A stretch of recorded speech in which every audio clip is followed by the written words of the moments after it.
adanya P5 ini banyak membawa dampak positif bagi diri saya sendiri. Seperti saya lebih mengetahui apa itu bullying, bagaimana dampaknya, dan cara mencegahnya. Ternyata bullying memiliki dampak buruk bagi si korban maupun si pembuli. Dan dampak positif bagi diri saya sendiri yaitu saya lebih mengontrol sikap saya dan tingkah laku saya agar tidak menyakiti perasaan orang lain. Dan saya lebih berani melapor jika saya melihat indikasi pembulian di sekitar saya. Bully juga sangat dilarang dalam hukum maupun agama. Dalam hukum, pelaku bullying akan mendapatkan tindak pidana.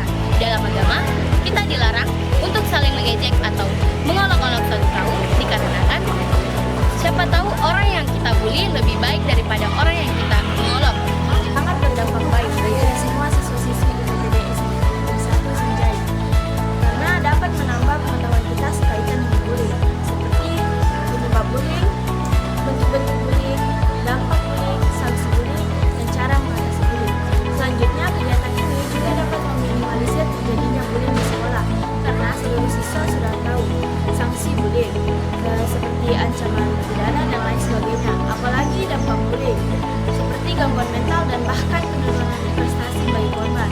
Perasaan saya yang pastinya saya merasa senang dan bangga karena dengan pembelajaran ini kami diajarkan bahwa jangan pernah membuli. Dari bully kita akan mendapatkan banyak sekali dampak-dampak.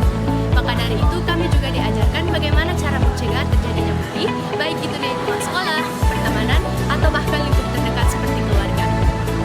Oh ya, ternyata larangan dalam bully juga ada dalam Islam. Dan juga polisi menerapkan pasal berlapis pada para pelaku bully. Karena saya dapat mengetahui apa itu bully, apa itu jenis-jenis bully, dan apa dampak bully.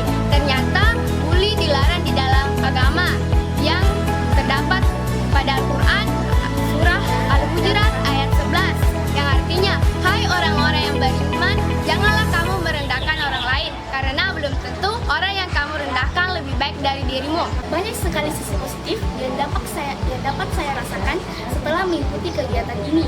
Contohnya seperti perilaku bully di sekolah mulai berkurang karena orang yang sebelumnya membuli kini telah sadar apa dampak dari perbuatannya tersebut. Senang karena saya dapat mengetahui jenis-jenis bully dan dampak-dampak bully bagi pelaku.